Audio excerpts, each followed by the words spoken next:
Hello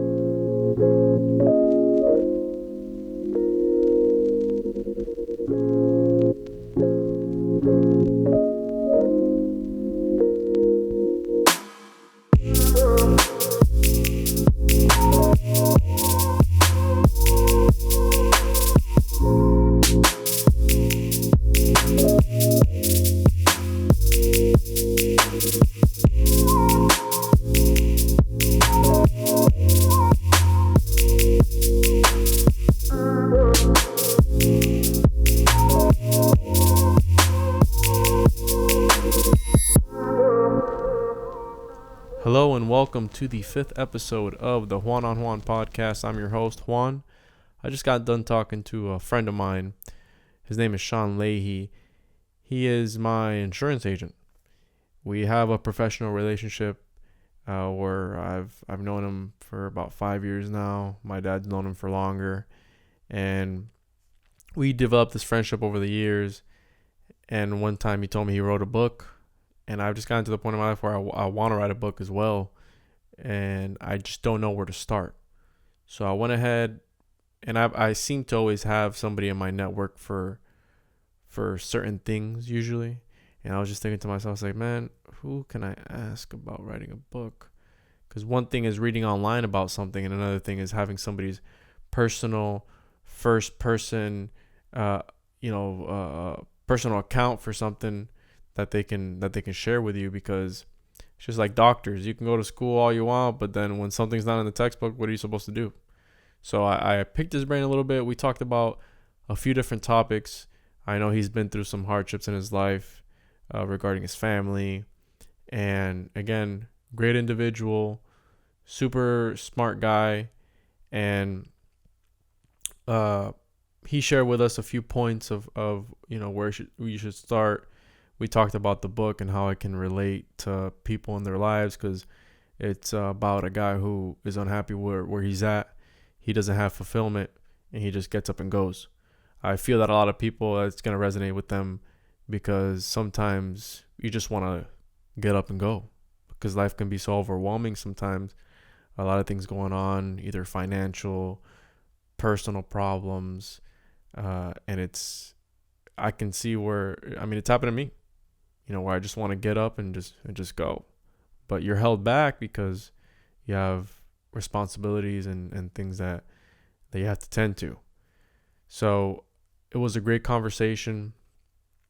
He is working on another book, but here is Taming the American Horse with Sean Lahey. All right, so we're live. So, how you doing, Sean?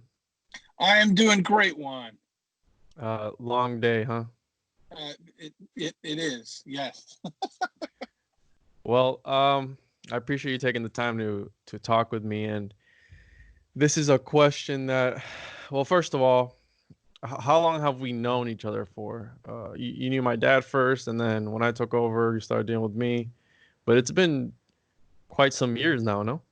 I think I started doing work with your dad close to 10 years ago. Yeah, it's and crazy. then, I'd say maybe 5 years ago, 4 or 5 years ago, I started working with you. But yeah. So we have a professional relationship. This is Yes. where we know each other from, and then whenever you come by, I know you as a person as well, Yeah. and that's Yeah. how Well, we met. I'm the fun insurance agent. We'll go with that. Yeah, I can always count on you. I've gotten it's funny because I have this weird network of people that I know. Being a business owner, especially, I always happen to have a guy for that. It's Yeah. almost like, oh, there's a guy for that. So the reason we spoke is, I remember you one time you came out and you were like, hey man, you came to collect a check. I was paying you Mhm. for something, and you're like, hey, I wrote a book. And I was like, oh, you wrote a book? You're like, yeah, I wrote a book. And that was that. And then I've been having all this happen in my life where I want to be creative and I want to create things. And I'm like, I want to write a book. I wish I knew somebody I wish I had a guy for that. You know, I know people for transportation. I know people for a lot of different things. And it's like, I wish I knew a guy who wrote a book so I could wait a minute. And I was like, oh, Sean's written a book. Sean's published a book. Let me let me reach out to him. So I just thought it was pretty funny that I always seem to have like a guy for something or a person that I know that does a certain thing that I can consult with, which is always good because you can go online and you can find a lot of information, especially nowadays. You can learn so many things on YouTube, Google, but I'm more of a visual person when it comes to learning new things. And you can read about something all you want, but when you're actually doing it, it's a whole different ballgame.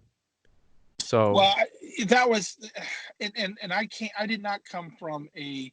It's funny. I married a creative person, but I didn't come from a family I came from a family of salesmen, specifically insurance salesmen. mm, So I didn't have a point of reference. So I when I got out of college, I went right to work for one of the larger insurance brokerages in the world. It was Sedgwick, and I was working out of Palm Beach. And I started writing because there was this girl I was enamored with who was going off to grad school to work in TV production. And I was kind of trying to get her attention. It didn't work, but I kept writing. I was like, you wanted wait, to this be is kind of, artsy. You wanted to be I wanted artsy yeah, for. exactly. I was just trying to be, how many things do mankind did mankind do because they were trying to pick up on a girl? Anyway, Yeah. so um, that didn't work out, but I figured out that I really liked coming up with stories, and I really like trying to share them with people. And with the exception of trying to sit down in front of everyone I know and tell them a story for 7 hours, I'm well, maybe I need to figure out how to write. So I started again with no direction and no background. I didn't have a degree in English or anything like that. Matter of fact, I was never strong, writing wise, but I just started hammering things out, and then finally, I kind of got disillusioned with sort of being in insurance just because it felt like I was cheating. I was just following my dad and banking off of his name. Sounds familiar. Um, well, I mean, you kind of understand that, and Yeah. there's sort of like you've got to, as a young man, you have to figure out, well, am I just, Javier Jr. or am I Juan? And you could still end up going into the same Hmm. industry, but you still have to sort of figure out your identity. But I think most young men probably go through some form of that.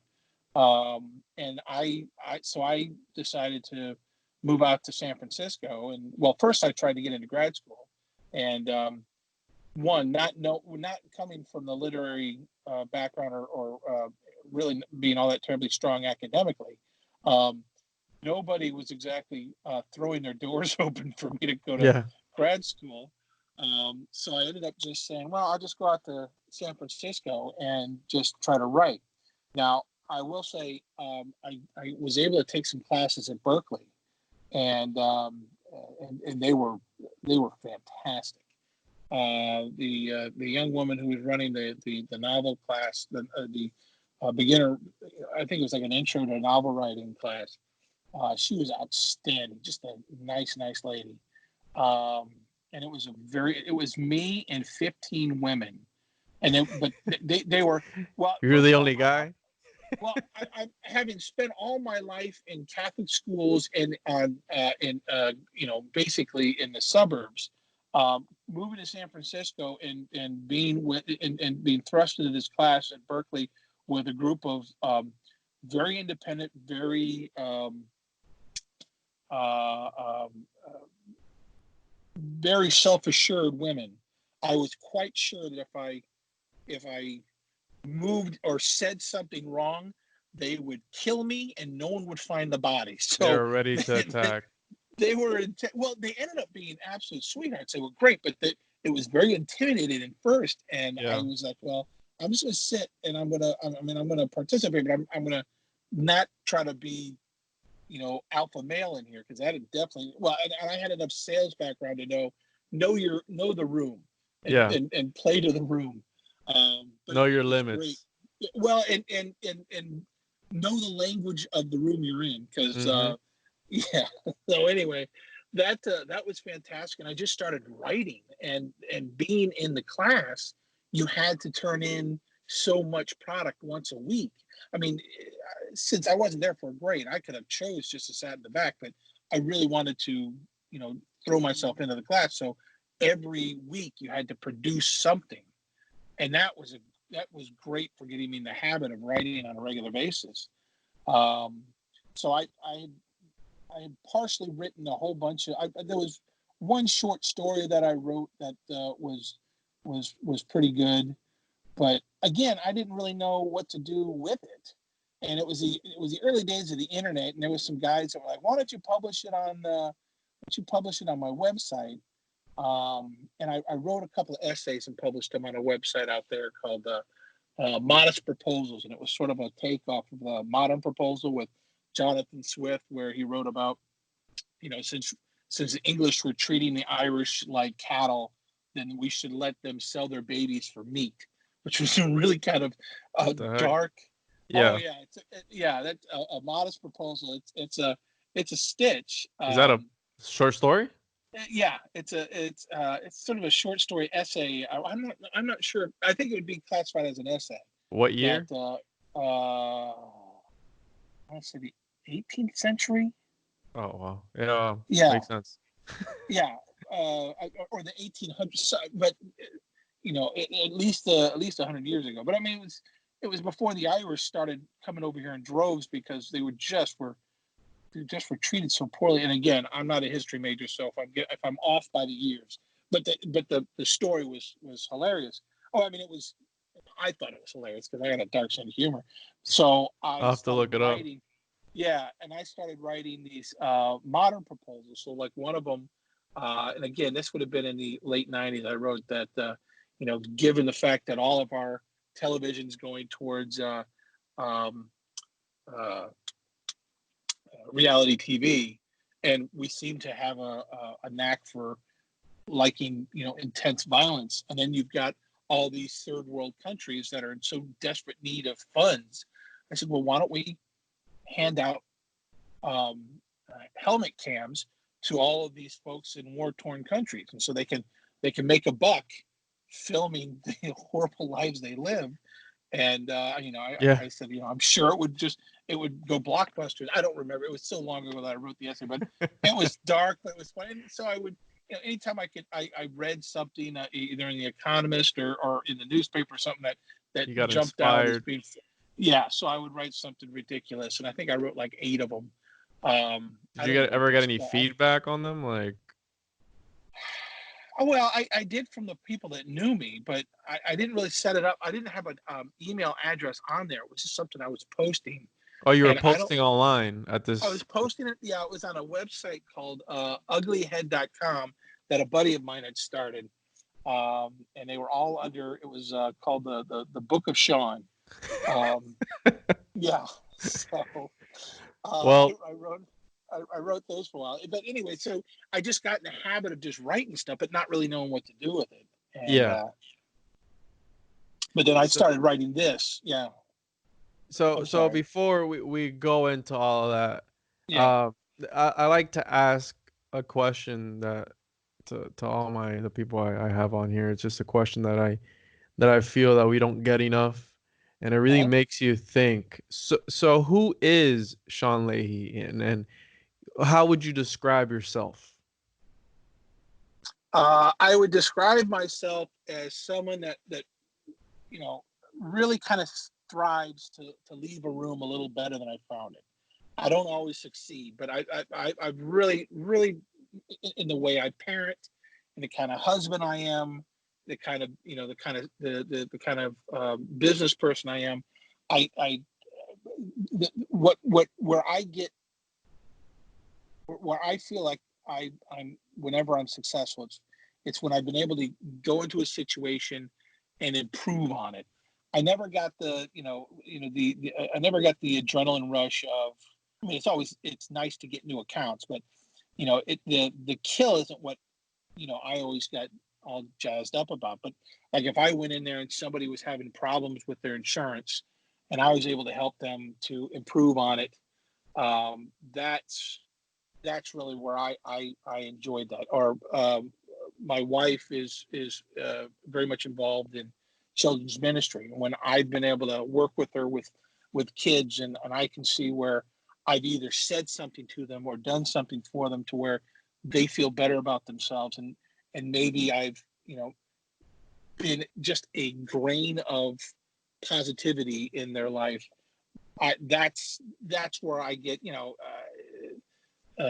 that's at the end of the day, all I really want to do is try to walk away from whatever I'm doing and make things a little better. Well, that's always a good thing. You always need, especially nowadays, and I know you have kids. There's Sure. so much negativity in the world, and that's it's always good to know that there's still some hope out there for humanity where people want to make a difference, and not just a difference, but a good difference. Because you can make a difference, but if you make a bad difference by doing something negative, whatever it may be, causing harm or anything of that sort, what good does it do society or humanity or whatever it is, you Well, know? I'm hoping that I've instilled that in my kids, and so that they'll have the same. But I mean, everybody figures out their path. So I'm just gonna try to reduce the probability that they'll be telling stories to a therapist about me later in life Yeah. as best I can. Yeah, you don't want that. Yeah, Um, so get that to a minimum. so you were reading these articles and they were Yeah. inspiring you to write different essays or what would you call them? Well, yeah, those were the essays I was writing, the modern proposal essays. And how long were But these essays? they weren't very long. It would only be a couple, maybe a couple pages long. And then I made these T-shirts. My little brother was getting ready to go over to Belgium to play soccer. So, and they were, they 18, 19-year-old kids. So I made these. Okay, so again, this is before I was a parent, so not the greatest of judgment, but I made these T-shirts to advertise uglyhead.com, and on the back of it says, teach a man to fish, and he'll eat for a day. Hold him at gunpoint, and he'll fish for you for a lifetime. And I sent him down to the team, To a and soccer game? yeah, and so the parents wouldn't let them take the shirts to Belgium. Oh, they, geez. they Imagine that nowadays. Imagine oh that yeah, now. That'd be yeah, so and bad. again, that's like 99, 98. So I mean, they already figured Americans were gun-toting weirdos, but and Yeah, nowadays they're that's convinced every hilarious. kid is a gun. Yeah, so That's great. not not great judgment, but I thought it was funny at the time. What what made you pick the genre that you were gonna be writing, other than obviously these essays and stuff, but when did you settle? Because you're reading essays that are obviously nonfiction, then you're writing something that's, nonfiction, you're looking to write something that's gonna help society in a way, putting cameras on people who live in war-torn countries and stuff like that, which isn't Yeah, that's so absurd, but hey, I'm hoping that's not what I'm known for, but y yeah. you Uh, never know. Just takes one thing, I mean, to go viral, especially nowadays. I mean, you're lucky it was back then, but today, even the craziest of ideas blow up. And again, like I well, told and you, you I get was into so kind of that guy you on. you get in so much trouble for. I mean, you could make mistakes in high school and in college, and Oh it yeah, wasn't going to follow you for the next 30 years. I'm oh so glad there was no such thing as YouTube when I was in high school or yeah, college. Uh, but yeah, I always liked coming up with my own stories, and when the idea of writing something nonfiction. Well, one, I didn't read a lot of fiction, but I wasn't interested in writing anything nonfiction because, in truth, I don't want to be held to, well, your fact was off a little bit here. Because if it's fiction, yeah, I could be, I could take something historical and kind of play with it, and I don't have to worry about, well, King John was, he did this and not that, and I didn't want to get into. I wanted to be able to just play and not have to. It so I kind of like the idea of fiction, and also I really liked, and I loved. Um, I was still out in California when M. Night Shyamalan's first movie came out, the Sixth Sense, and the short story that I had written. It was funny because my mother was so mad at me. She called. She's like, "Since you're not publishing things, your stories are just people are just taking your story ideas." Well, What? I was like, Don't tell me you "Mom, wrote well, the no, inspiration for I that movie. happened to Come on. write a short story where the character you find out at the end had been dead the whole time or was dying." Oh, okay. And so I'm like, first of all, this is not the same story. There's some similarity to it. But I mean, it's your mom, so my mom, Yeah. was Number convinced one that I was fan. the brightest guy in the world and that everything was, revolved around it. I'm like, no, it's cool to see that he had an idea long before I did, because he wrote the script, and it would have had to have been long before I even considered the short story. But it was neat that it's sort of seen. I love the twists, Yeah. and I really like a really good pivot. I like it if I'm reading a story or if I'm watching a movie where I'm not going that I can't figure out halfway through how they're going to wrap it up. Well, Uh, that's what happened to me. With the story that you wrote, yeah, and for the listeners who are gonna listen to this, what is the name of your book is Taming the American Horse. yeah. What is this story about without spoiling it? Because obviously we'll post a link for people to be able to find it, and if they want to read it, they can read it. So Well, what I'll is the tell you. story about without spoiling it? All Too right. bad. So the nuts and bolts of it is it's a young man who was working in commercial insurance, and to this day, if someone's coming out of college, an industry that they want to get paid fairly well right out of the gate, the insurance industry is definitely a good one to explore, based on entry level jobs. But so he goes. So it was sort of like my experience. I'd started in commercial insurance. I didn't like the politics I saw around me. So the main character is dealing with the same thing. He's sort of feeling like he's not living his own life. And I just read a couple of years earlier a book that your sniper buddy probably would have found interesting, by Colonel Dave, I think it's Blackman, but the book is On Killing, and it was a sociological study of how soldiers have been trained and how they're trained currently to go from when we live in in society, we're taught you don't hurt each other, you don't kill people, and you don't break stuff. And then we put a uniform on young men and say, now we need you to hurt people, kill people, and break stuff. And And it's then after okay. they're And it's well, okay. it's not only okay, it's you get medals for it. And then when the battle is done, or when you've done your time, then they put you back into society and say, okay, you know how we taught you to kill things and break things, or kill people and break things. Now don't do that anymore. And Wow. sort of the way that they've, What's the name of the book? it's called On Killing. You're gonna have to send me that. That's really I'll send interesting. it to you. But I read that. I want to say in the mid '90s.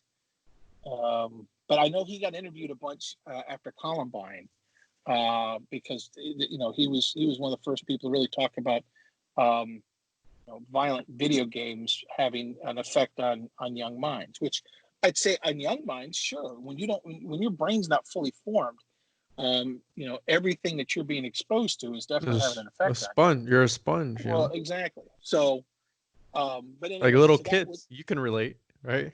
Well, absolutely, yeah. I mean, what I'd want my 12-year-old son to watch with me, movie wise or play, as opposed to what my son at 24, 25, what I'd want him to be exposed to, are two very different things. Whether it's subject or anything else.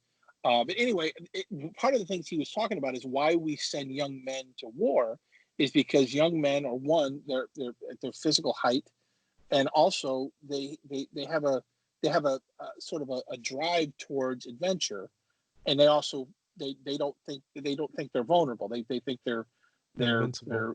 they think they're invincible. So Mm-hmm. from that standpoint, that would make for your best potential soldier. And then you need older men to sort of to help to direct that energy most efficiently. So you need older officers, and you need young grunts to do the hard digging. But and I don't remember exactly how he put it in the book, but I picked that up on it. So I kept thinking, well, that's kind of my problem here. Is I needed to bust out. I was needing an adventure, and so that's what the main character. That's how the whole thing starts. Is that Mm-hmm. he's sort of challenged by somebody he thinks very highly of from college. That an old college buddy who says, "You're not living your own life. You need to, decide who you're going to be, and if you choose to walk away from what you've got, I'll give you my Harley," which was the Harley. The name of the Harley was the American Horse. I would say I'm giving something up, but I think that happens on the third page. So, It's um, the Fat Boy. It's called yeah, yeah, 94 Fat Boy. yeah. So, Yeah. so anyway, and the funny thing is that when I started writing this, I had just started riding a bike. I had bought a Shadow with my dad, and so I was a biker. You're going Not through that. exactly not a hardcore one, but still, I had my biker moments. Um, So, is it? I know you told me it relates to you in a way. So is that what inspired you to write it, like from your life? Because I know you told yeah, me you didn't have a hot blonde, but no, and I no. I mean, I sort of took some themes and I played with some themes that I was familiar with, like how there's times that he's reminiscing on his past life, and so from that I took that from ways I felt younger and whatnot, and also having grown up around a very tight knit family to then go 3,000 miles away, there's a level of fear and isolation that you feel while you're sort of out there looking for your way, and I tried to express that a little bit in the story as well. But all the characters that he interacts with are based off of people that I met out in California. But I changed their names for the most part because none of them do the horrible things that occur in the book. yeah, It's just the characters were inspired by it. Um, and the other thing, and I don't, I'll say this, but I don't want to give away the ending. But the other thing I didn't want is for there to be sort of a happy ending. yeah, I wanted, and I think I was able to do that. I will say this: if you read the book, I had written the book back in 2002, 2003. I think between 2002 and 2004 is when I was writing it, and I started dating Laura, who would eventually is my wife, and she had read it, and she's a very task oriented person, so she read it, and I hadn't finished it. So she's like, "Well, I'm into this, but you gave me an unfinished book." I said, "Yeah, I know, I haven't finished it." And she said, "Well, finish it. I want to know what happens." I said, "Sweetie, I'm I'm dating you. I'm with you most evenings. I I don't don't have the time know to when you write." want me to find the time. Well, exactly. So her response was, and it sounded an awful lot like a threat. She's like, "Well, you know what?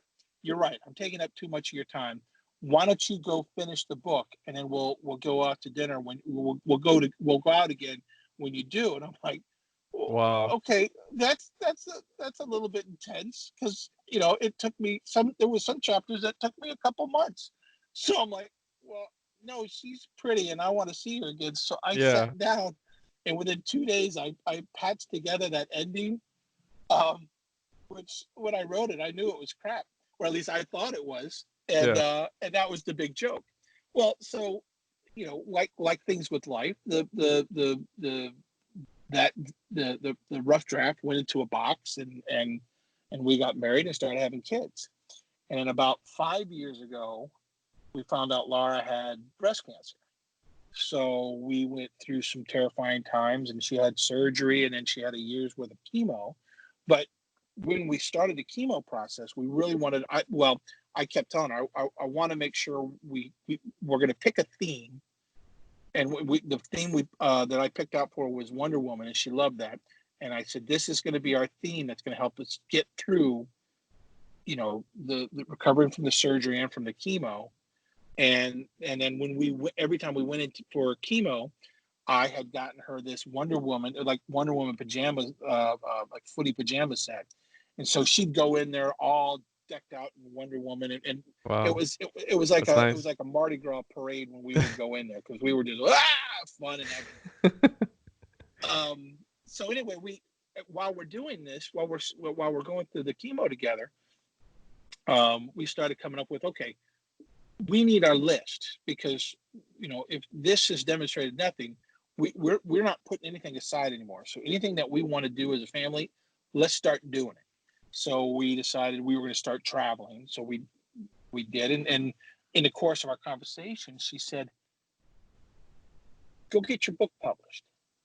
I said, "Sweetie, I don't have time to find an agent or a publisher or anything like that." She's like, "You don't need that. There's Amazon. Just publish it on Amazon and just be done with it." And I'm like, "Well, that's an idea." And I found that there was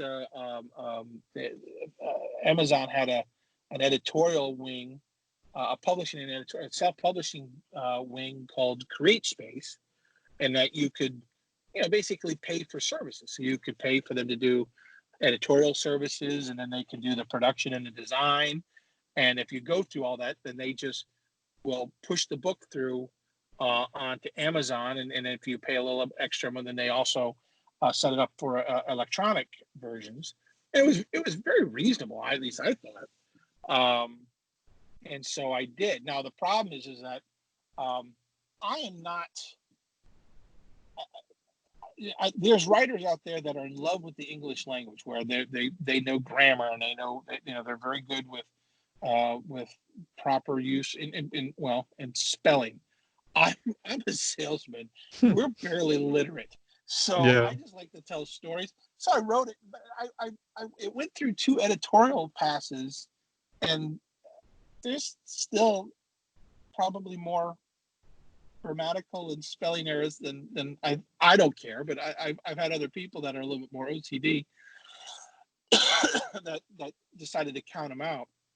Yeah, But I found some more while I was going through it because I I had know mentioned it that to kills you. me. So the editorial of Amazon, as far Uh, as your experience goes, is not the the greatest. the first pass that they made that was, more for content, they were great, because they pointed out some areas where I started to take either storylines or characters certain ways, and it didn't really wrap up. So they said, wait, you need to. So for continuity, they were fantastic. Oh, For really? the Yeah, but They for helped you with the concept. They helped you with concept as well. Like, hey, they, well, lightly, yeah. I didn't send them a mess. I sent them something that was I'd already made another rewrite pass through it before I sent it to them. But they did find some continuity things that I appreciated them finding. But no, they did seem to miss a chunk. And granted, when I gave it to them, there was a lot more grammatical and spelling errors than what came out the other end. But they still missed a chunk. Um, but whatever. I mean, I appreciated the process, and I was just thrilled to have done something I'd wanted to do for 20 years, which was to publish a book. And then I'm a salesman, so I can't just let anything go. So I started doing my own marketing. So I started, putting it out on Facebook as much as possible, and then I started calling local businesses to see if I could do book signings. And yeah, I did 2 book signings and because the cover art was actually done by one of my in-laws, a cousin on my one of my wife's cousins, who was a good artist, and so I had her draw the motorcycle. I gave her some samples of the kind of motorcycle it would be, and then told her what I wanted, and she did a great job. yeah, it came out Um, nice. yeah, and then so I set up 2 signings during the Harley Davidson over by in Leesburg. I think they had a St. Patty's Day thing, and where they had vendors and all that out there, and there was one other something or other that was out there, and I did that. and that went really well. I mean, there was guys that came up there and they bought it just because there was a bike on the front. One guy got angry at the title. He was like, "You can't tame the American horse." I'm like, "Okay, I'm not looking to pick a fight." But Yeah. the most successful book signing I did is the church that we were going to. We still are going to the Episcopal Church in Church. Eustis. Yeah, and the ladies group, the ladies church group, had said we'd love to have, they would have, sometimes they'd have people come in and talk to the group for different topics. But they said, why don't you come out and tell us about your book? I'm like, well, great. Well, I thought they knew something or anything about what I had written. But so they Oh announced God. me, and so it's all these. And when my buddies found out, there's a particular there's a particular part of the book which you remember where there's some sexual content in it. Mm-hmm. And so all of my smart aleck friends are like, dude, you've got to read them this line. I'm like, I'm not looking to go out there and freak out these old ladies. So I get up there and they announce, okay, this is Sean Lahey, and he wrote a book about horses. And I'm Oh, like, no, I didn't. it wasn't Right. about a horse. But every single one of those ladies bought a book and they said, I'm getting this for my grandson, or I'm getting this for Oh, my son. Or I I sold what have you more done? books at I'm like, fantastic. Well, I mean, it was all a good humor. I did tell them that don't give them to any little kids, but they just wanted to support me, and it was just so sweet. And I'm like, that's where you got to go. You go sell books to little old ladies in churches; they'll buy them right up. So, but and it was so nice to be able to have that. I mean, to want something so much, Yeah. and I really I'd say you want to be happy for the rest of your life. Marry somebody who's your biggest cheerleader. Um, and Laura's always been my biggest cheerleader, and I've always been her biggest, I guess, cheerleader. I guess is the only term I can come up with. But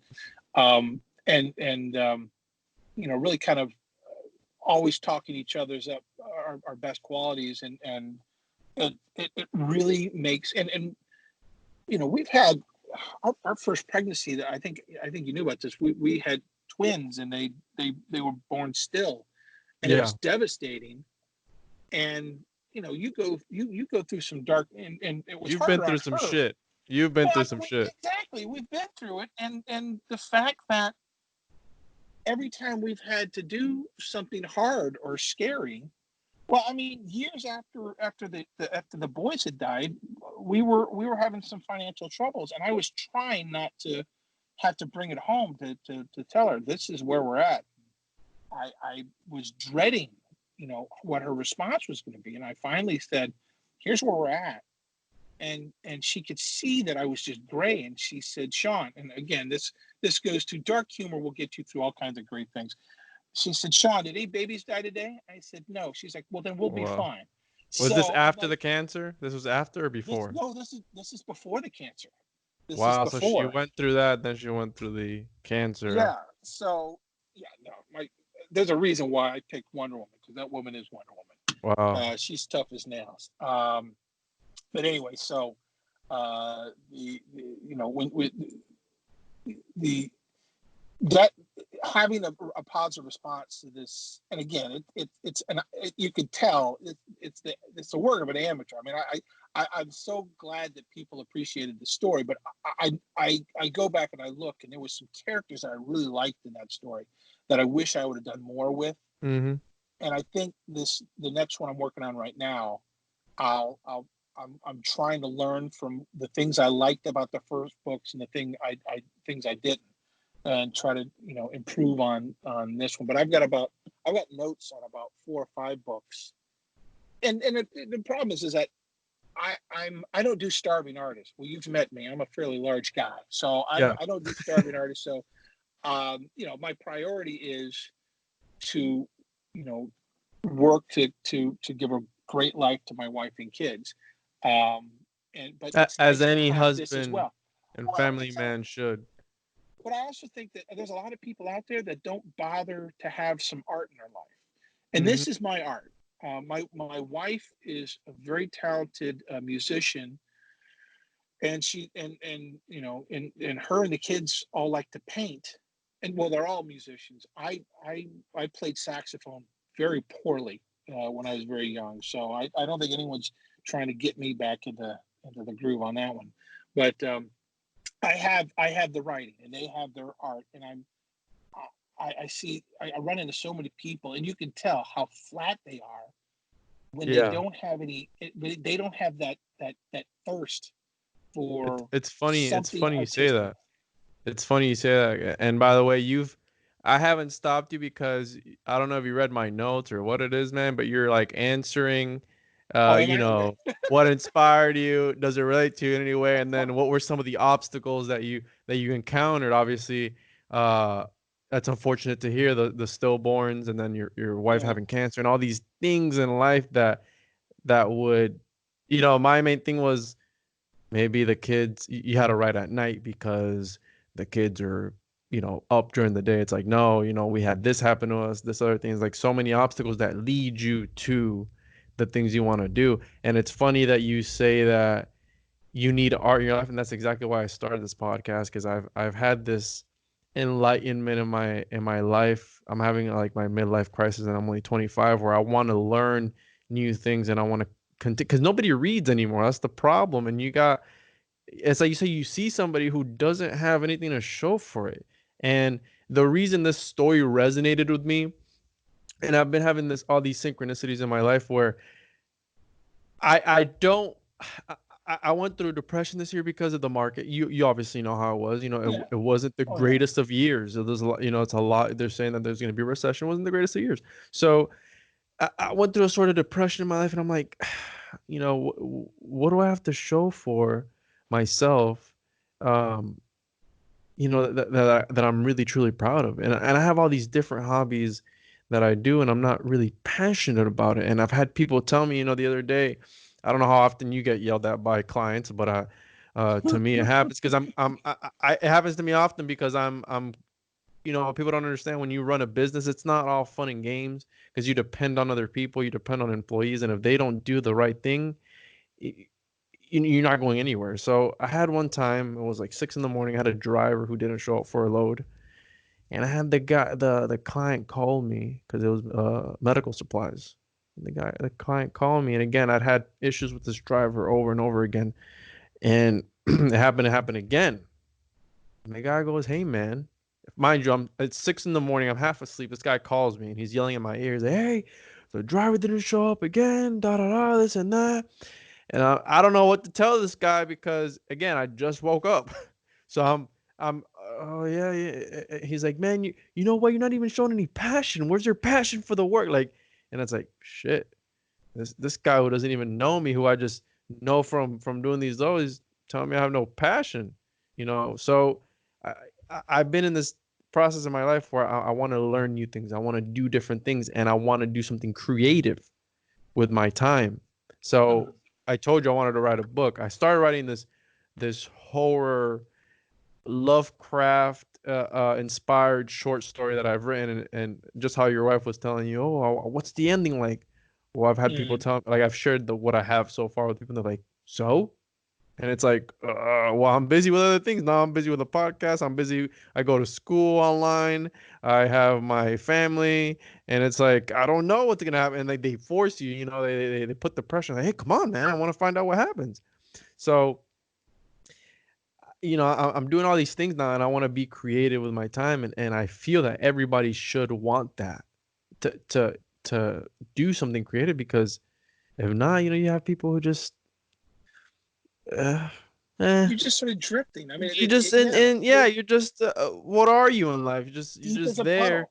Yeah. And this story resonated with me because I believe there's a little bit of Carl in everybody who the feeling of wanting to get up and just go and just leaving everything behind because you're unhappy where you are in life, your spiritual life, whatever it is that is not 100%, you're not fulfillment. Mhm. I've had two friends of mine tell me the same thing. They have great paying jobs, but they don't have the fulfillment. And what is money if you don't have fulfillment in life? There's people, if they say Yeah. if you have a job you love, you don't work a day in your life. And I feel life is pointing me as like, should I start another business? Should I do something else? Like, what is it? Because all these things keep pointing. So the day I started reading your book, I had two friends back to back tell me about how they're not happy in life, and one wanted to join the Navy. Mind you, he's got a great paying job and he's got two kids. And I'm like, you know, what the hell's wrong with you? He's like, man, this job is good, but I just don't have it. And then I have this other guy again, who has a son as well. And he's like, man, I'm gonna become a sheriff. And I'm like, dude, but you're working from home. You just bought a house. Like, you're doing good. Yeah, man. But I just don't feel like I'm doing enough for life. And then I'm thinking, I have an inner battle within myself that's like, oh man, it's been such a shitty year. I don't know if I'm happy where I am right now. And then I pick up this damn book, Taming the American Horse, and it's like I'm reading it, da da da. I'm like, are you serious? And I told my girlfriend, I'm like, this can't be happening. So it's like all these things that point, and things happen in life for a reason, as you probably may know because you've been through some things, and it's amazing. So I enjoyed the book.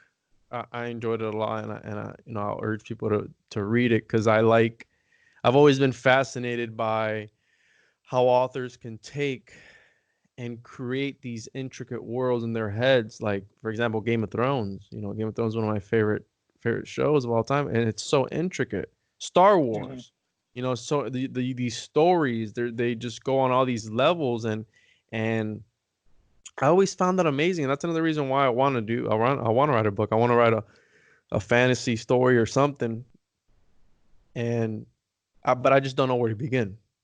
So it's you've already mentioned that Amazon has their own publishing service or whatever it may be. So that's a good, if anybody.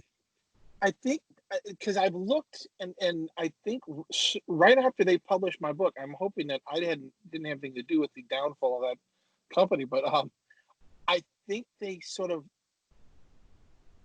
I don't think they're doing it anymore, and I could be wrong, but the last time I looked into it, because I was looking into it when I started working on the second book, but I'll send you some links of some, because Kirkus, which does they do reviews on for self-publishers.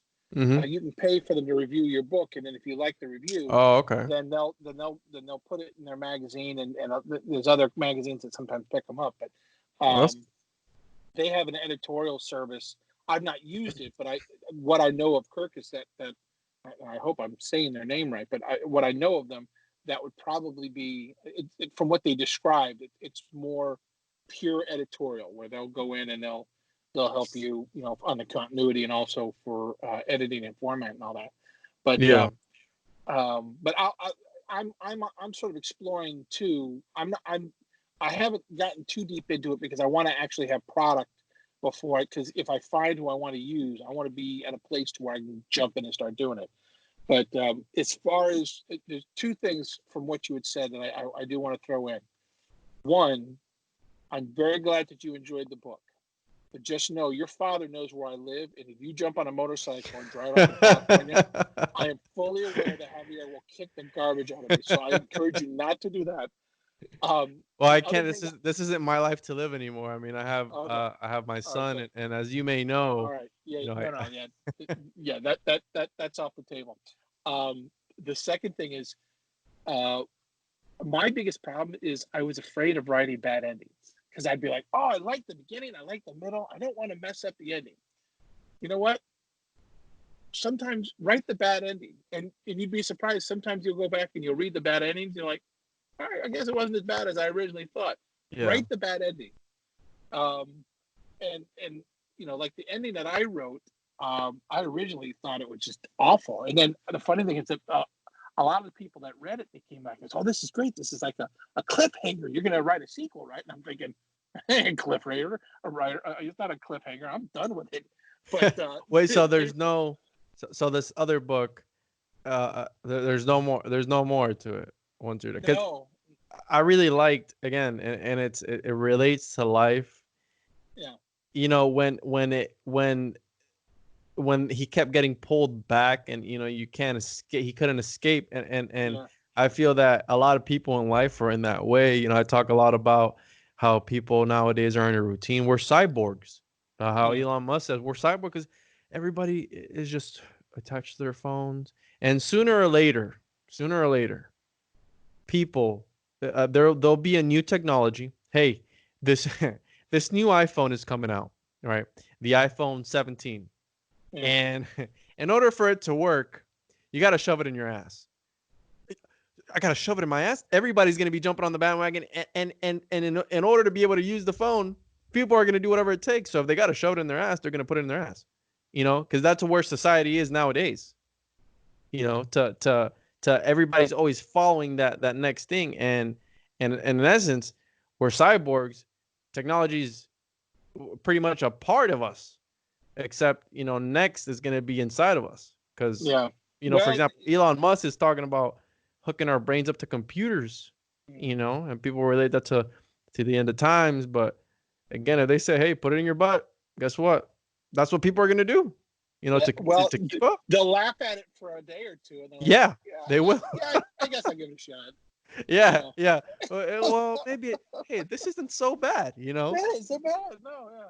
So, and again, I always say that, and we're approaching the singularity where technology, everything's technology based. That's the reason why nobody reads anymore. Everybody either gets their information from, and I'm not going to be a hypocrite because I do it.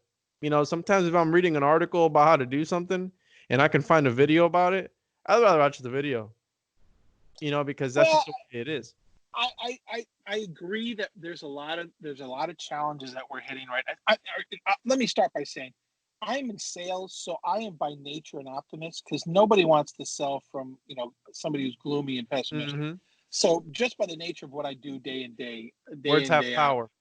Well, and I have to believe that you know that there's hope. So Yeah. I see happening. I mean, the stuff that makes the news is always going to be the crappiest things because uh, uh, blood and Donald Trump fire. just got impeached. Yeah, well, and that will sell a lot of soap.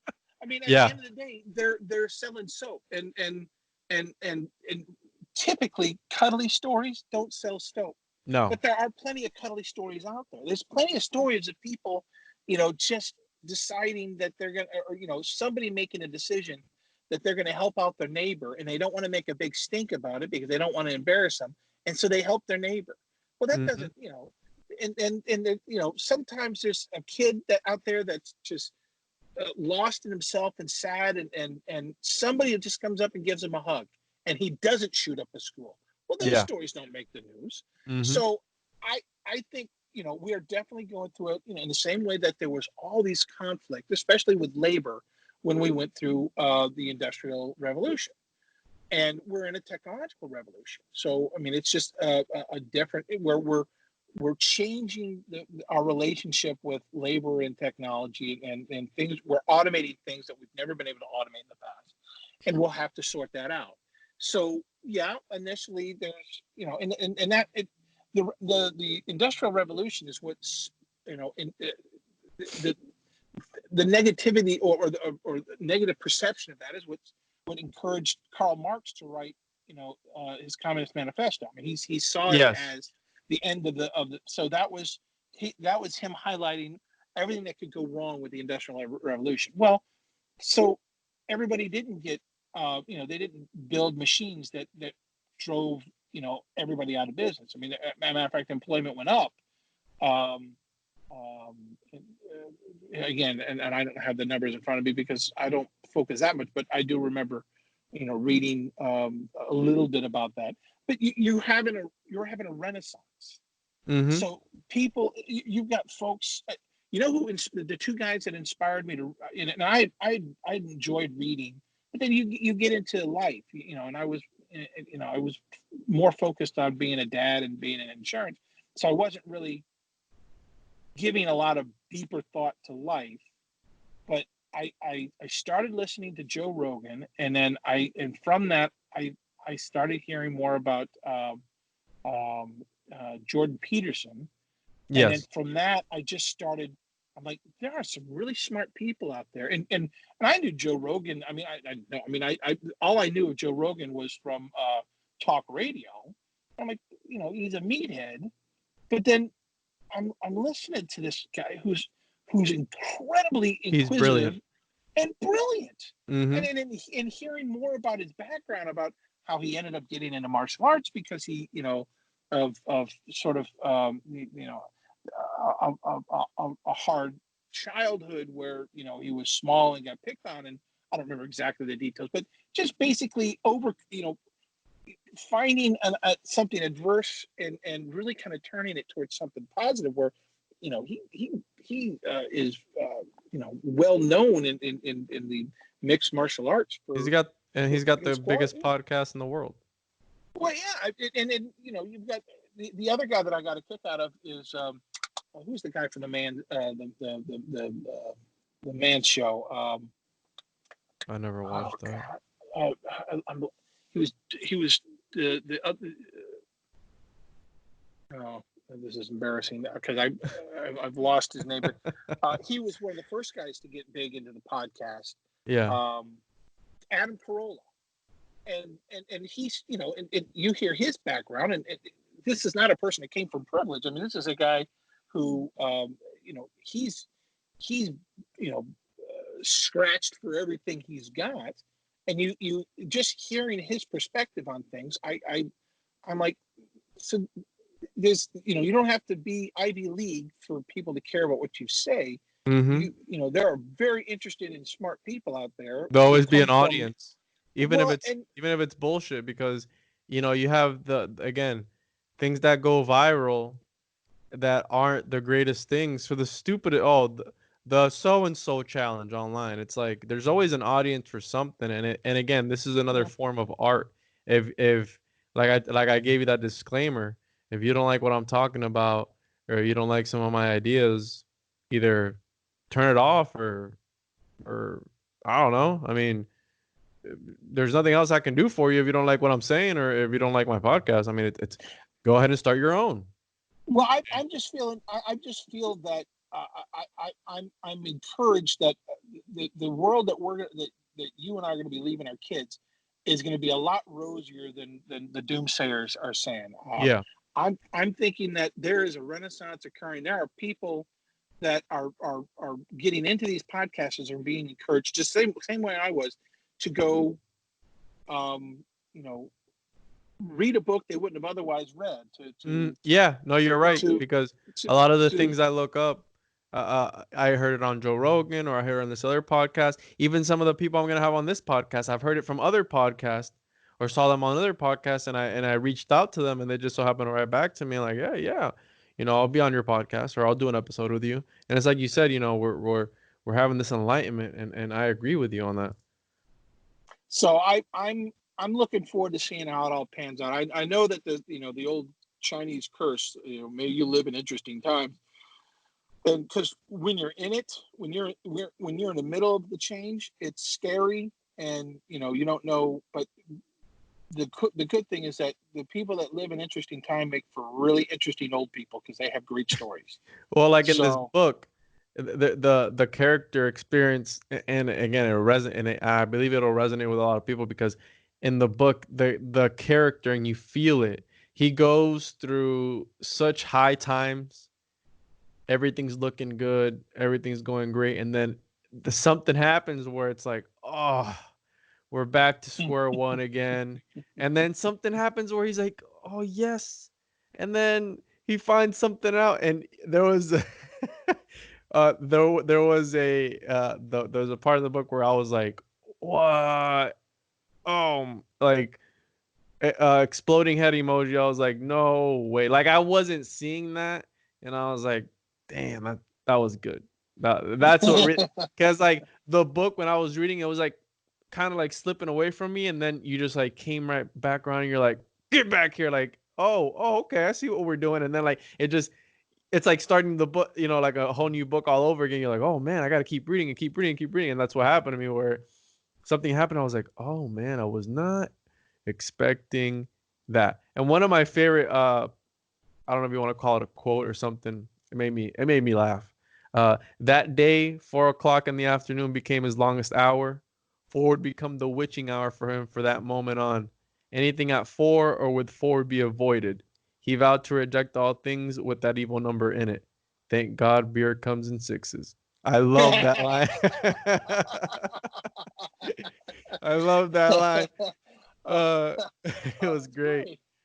But That's I good. feel like this story, it'll, people read it, they'll see a little bit of themselves, even if not the whole thing. Um, see a little bit of themselves in it because of just the way it's laid out, and it could easily happen to anybody, you know. And I feel that some people, they they want to experience life, and you have people who are so hard-headed that they don't accept things until something bad happens to them. You have people who don't accept God until something catastrophic happens to them, Yeah. or they have to see something to in order to accept, hard-headed people. And I feel like, this character, when he went out to experience life, he saw things that weren't the best, and then he did see things that were good, and it's just like, a lot of people, I'm pretty sure there's a lot of people going through that in their lives. And again, it resonated with me because I was like, should I just go out west and ride a bike? Should I leave? So, Yeah, what you're not allowed to do that. advice? I know you talked about. What advice would you give to somebody who wants to start a book? Did you? I know you don't come from a you told me that you weren't, the greatest writer with the greatest grammar, and I feel like a lot of people, some people aren't. Some people's strong suit is math, some people's strong suit is science, some people's strong suit is social studies, and some people might be good with English. What did you set a pace for yourself? Was there something like that, when you're in the process of writing the book, and even now that you're working on your second, or however many books you're working on, is there a pattern that you found, especially working a full-time job, being a dad, having a family? Is there any advice that you would give to somebody who maybe wants to make that leap but hasn't made it? Like me, I didn't make this podcast earlier because I felt that I wasn't gonna have enough material, or people weren't gonna like my stuff, or this or that. Do you have any advice you would give to somebody who wants to start writing a book? Because I know I want to start writing a book, but I just don't know what to do. Like, did you sketch out an idea? How was it born? Again, this is what I figured out by doing it the wrong way until I figured out the right way. So with the first few things that I wrote, I would sit at the computer, and you can do this more as a bachelor when no one is needing you. It also is very helpful if you don't have a girlfriend, because you don't if there's no one that's That's wanting rough. to, well, but as much as San Francisco was a lonely time for me, but I was really able to sort out how I wanted to write, because I was able to sit down. I worked during the day, and then at night, most of the classes I took were at night, and then I could work late into the night and just let the characters tell me where they wanted to go. Where you just sit down and you're like, okay, well, what's he doing now? And it sounds hokey, but that's really what it comes. It's sort of like daydreaming. You sit down, and you're like, oh, this is an Dungeons and interesting idea. Dragons. Sort of. Yeah, well, yeah, that exactly. So you sort of let the characters go. The problem with that is um, that is chaos. So you could it's hard to, and it's hard to read chaos. I mean, Yeah. chaos is fun, but you kind of have to figure out how to put a structure together around it. Sort of like yin and yang, where you've got order and chaos, and having to figure out how to balance the two. Um, so what I did figure out, and it was funny because my wife had kept saying, "You need to do the outlines. You need to do an outline," and I'm like, "No, I don't do outlines. I just hit the characters." And I'm like, what I have learned is that usually it's best at the very beginning to just say, "Yes, dear, you are correct," and it'll save you some time. But anyway, Yeah. so on this next book, I'm like, okay, there's a lot of different stories that I want to be able to weave together into a web. I'll probably get in more trouble on the second book because it's all about Native American myths, that Oh God. that specifically Wendigos. Mm-hmm. And again, I may be pronouncing it incorrectly, but whatever.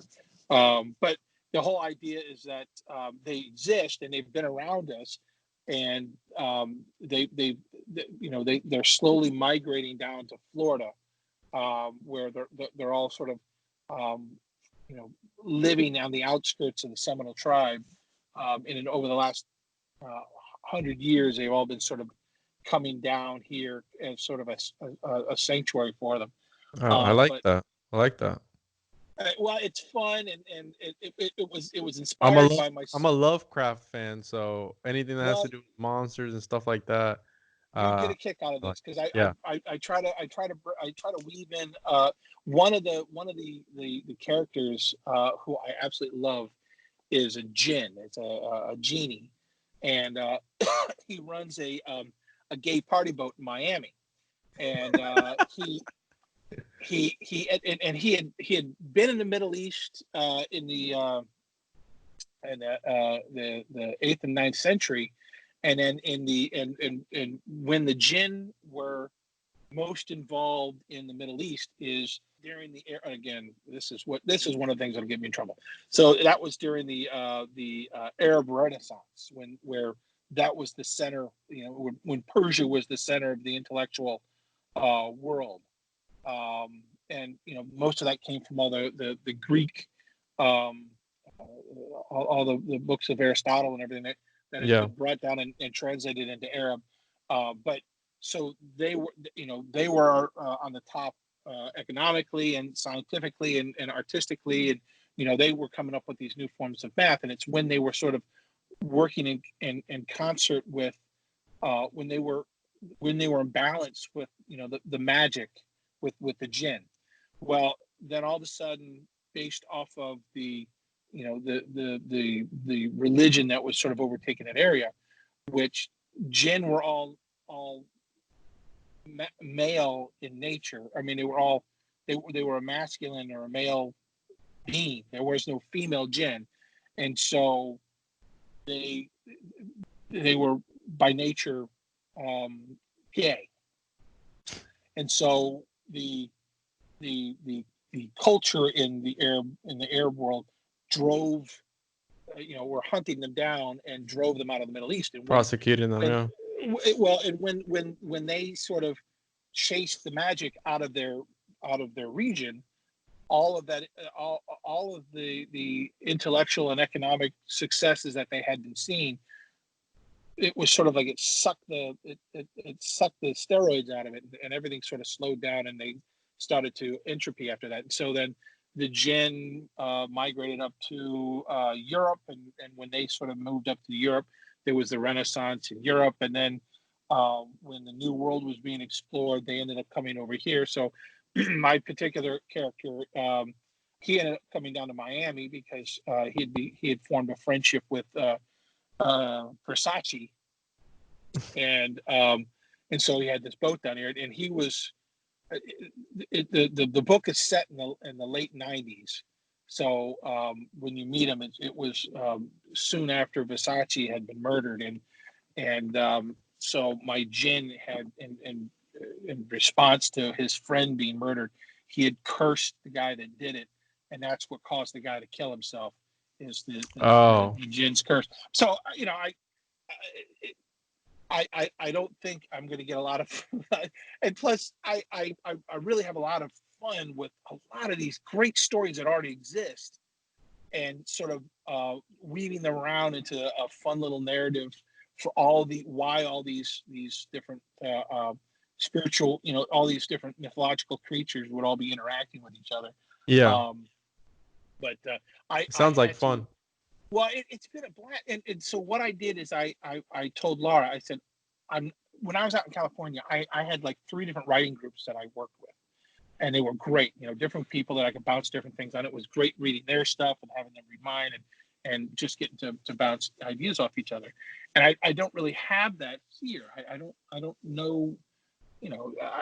There's not a whole lot of fictional novelists floating around in the commercial insurance industry, but so I told Laura, I said, we get together every Wednesday night because that's when the kids they're all Irish dancers, so they all compete. And that Wednesday nights are the nights where all the kids are in class at the same time, so we can go to dinner together. I said, so Wednesday night's going to be my night. While we're having dinner, I'm going to give you an update as to where I'm at in building the outline and sort of the Bible. So I have all the storylines straight before I start actually writing the book itself. Yeah. And the other thing that helps is if you do write out the outline and you figure out all the directions that you want all your characters and how you want them to interact. If you kind of have that written out in short form, then you can sort of break up your story into chunks, and so it doesn't get so overwhelming. At least I get overwhelmed easily. So I'm like, Yeah. this is all I'm writing. This is the only thing I'm focusing on right now. Is this guy's interaction at this time with these people. And so once I get all that done, then I can set that aside. And then I can say, okay, here's the next part. Now, if it flows in the next part, then you could just keep it rolling. But at least I'm not trying to write a book tonight. I'm just trying to write this interaction right here. And also not being afraid to write a bad chapter or a bad couple pages.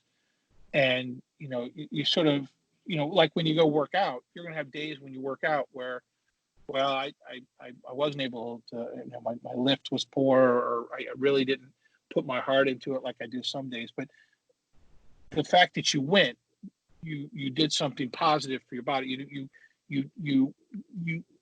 That's some progression, as opposed to just saying, you know what, I'm not into it, I'm just going to sit home. So as opposed to none. As opposed to none. So even a crappy page is better than no page. And did you set a pace for yourself, like a page a day or a certain amount of words per day? Because I have, because of my work schedule, what I said is I had to have X amount done every Wednesday when I went to LAR. But so once I finished the outline and I was happy with, and that takes some thinking, because you really have to work out how you want to start, where you want to end up, and how you want to get there in the outline. And I got all that done. And I'm like, oh, this is fantastic. And I had a good pace going. But then I'm like, I've been out of town for over the last couple of months. I've not. Yeah, I called you while you were on vacation the other day. Well, yeah, and so it's sort of like, okay. And the other thing I would say is the best thing I could tell you is don't set yourself up for failure. So don't say, I've got to write 10 pages when you know that, 6 of the next 7 days, you're going to be working, 16-hour days because you've got a bunch of stuff going on. So that's not the time to set a goal that is going to be unrealistic. So set yourself up with goals that you can fairly easily accomplish. And then once you get a couple of under your belt, then you can sort of raise the bar on yourself. But I know I tend to self-sabotage. So I'll be like, well, I'm the same way as well. Yeah, you set yourself a goal that's too high. Realistic. You have to hit it, realistic goals. Yeah, and then so you're just like, well, screw it. I'm not going to be able to do this. So I'd say you definitely have to get in the habit of figuring out how you can do at least something on a regular basis, whether for you that's daily or weekly, or but if you've got yourself at least a goal that you hold yourself to, that I'm going to at least do X, and not to make that goal, it's not like, well, I'm going to lose 30 pounds in 3 weeks. No, you're not unless you lose a limb. So set yourself a goal that's something that you can accomplish, because otherwise you're shooting yourself in the foot before you get started. So yeah, that would be my suggestion to you. I'm probably gonna do that then, because it's like you said, I want to. Everything's been done under the sun, how they say. There's a lot of different stories, and I just wanted something that's different. So that's why I was like, oh, I don't want to start. Don't get caught up on that either. Have you ever read any Greek or Roman mythology? Yeah. There is no such thing as new stories. Yeah. They've all been written. So write the experience you want, and there's every love story imaginable has in some way been written. Yeah. Every hero's journey has been written out. you can put an original spin on, the human condition, but that's it. I don't know if you So saw the because you have kids. Did you see that Netflix movie Claws, the one that came out on Netflix? Speaking of putting a twist on something, have your kids seen that movie at all, or have you? clause, Yeah, what is that? it's a Netflix original. And speaking of putting a twist on something, it's a Christmas movie about Santa Claus, but you have to watch it. It's I put it on for my son, and I couldn't stop watching it. It's an animated movie, and the way they did everything with Santa Claus, so different. It captivated me from when I turned it on till the end. I was like even rooting for the for the characters, and my wife's like, "What are you what are you doing?" I'm like, Well, I'm a watching good this. story is a good story. Yeah, a good, Yeah, I'm whether watching it's this G-rated or movie. whatever. Yeah, but a good so story is a good so it's story. like my son is right next to me, just hypnotized watching the movie, and then it's like me right next to him, just hypnotized watching the movie. She's just like on her phone. She's like, What is so special about this movie?" It's like it's different. It's the spin they put on it. It's a great spin, and like with this podcast, I'm gonna have a reserve of material, so I'm gonna have at least 10 episodes done before I launch it, so I can do, I'm rocking between weekly episodes or bi-weekly, Mm.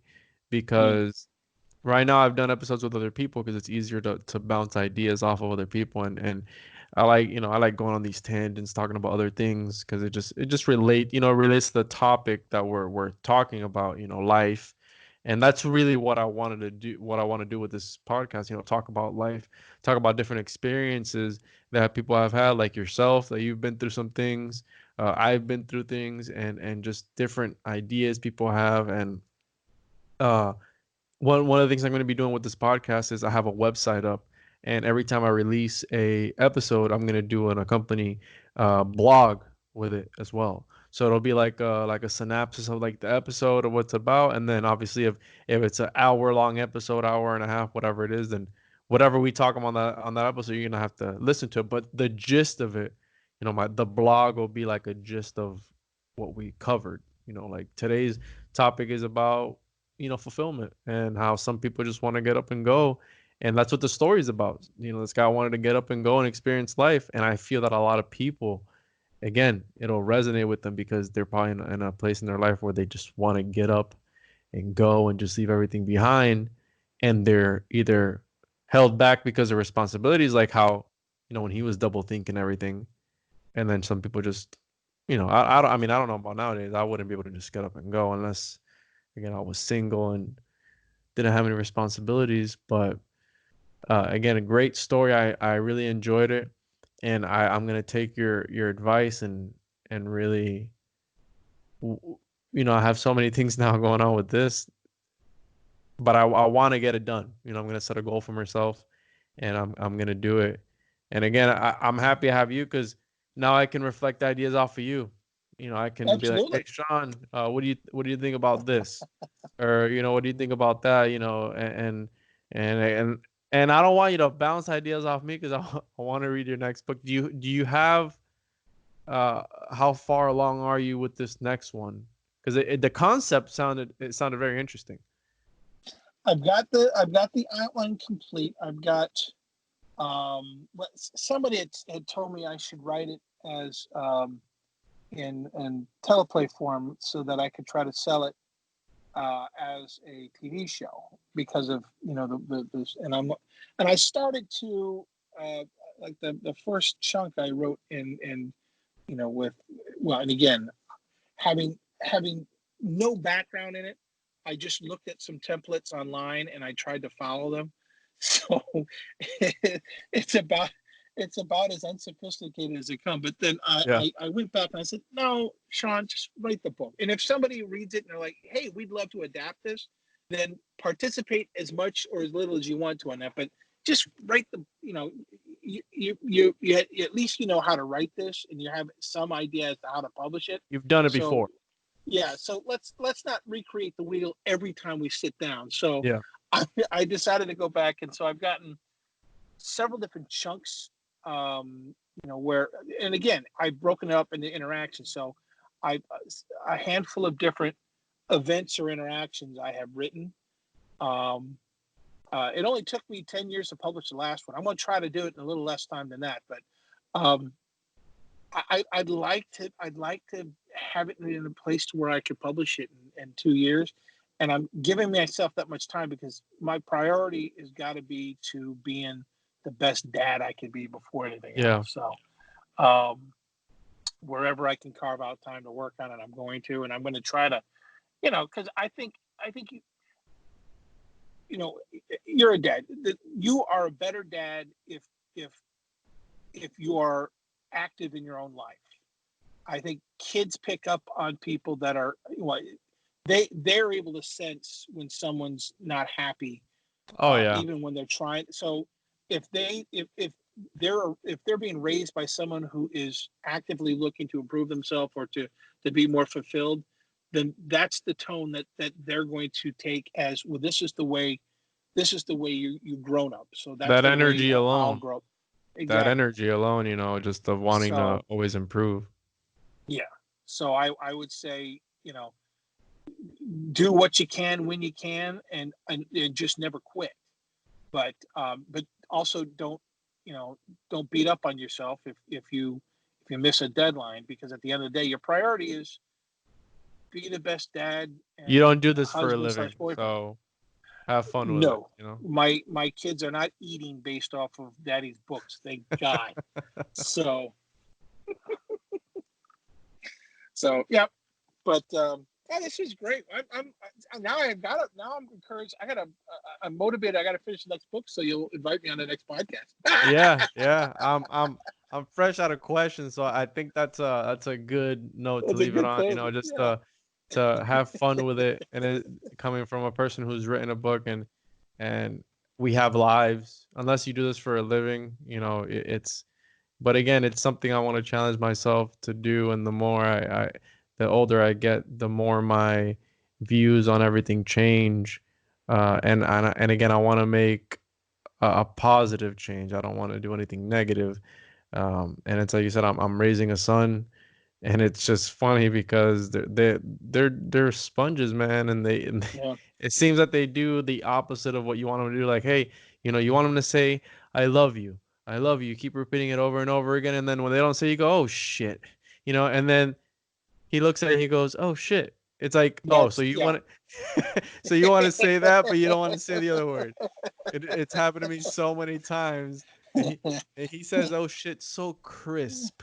That's what gets me so mad. He says it you so you crisp. inspired him. Yes, you inspired him. Um, so Sean, again, I had a lot of fun. I really This is great. appreciate you taking the time out of your day to talk to me about your experience.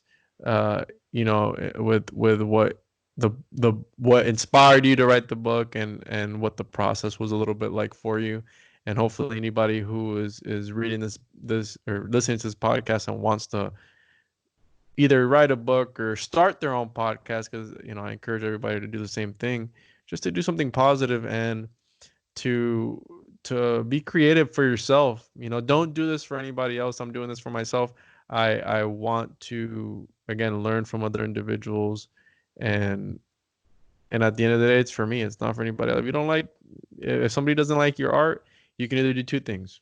You can either tell them to kick rocks, or you can improve on your art, because it's art, and it's up to the observer, how they interpret it and how they take that. So again, I really appreciate your time, Sean, and I'm really looking forward to, uh, you know, hearing about your next book. Well, and I can't wait to listen to your podcast, and I can't wait to sort of listen to the progression of things as you do more and more, and how that evolves. So this is great, and I very much appreciate you inviting me on. Thank you, Sean. Thanks, Juan. All right, Sean. So for the people who want to read Taming the American Horse, where can they find that, and where can they find you if you have a social media account that you want to share with the people who are listening? Um, I really don't have any kind of forget I'm an old man. So I have a Twitter. I don't ever use it. I think I have a Facebook, but I think you have to be over 40 to even have a Facebook page anymore.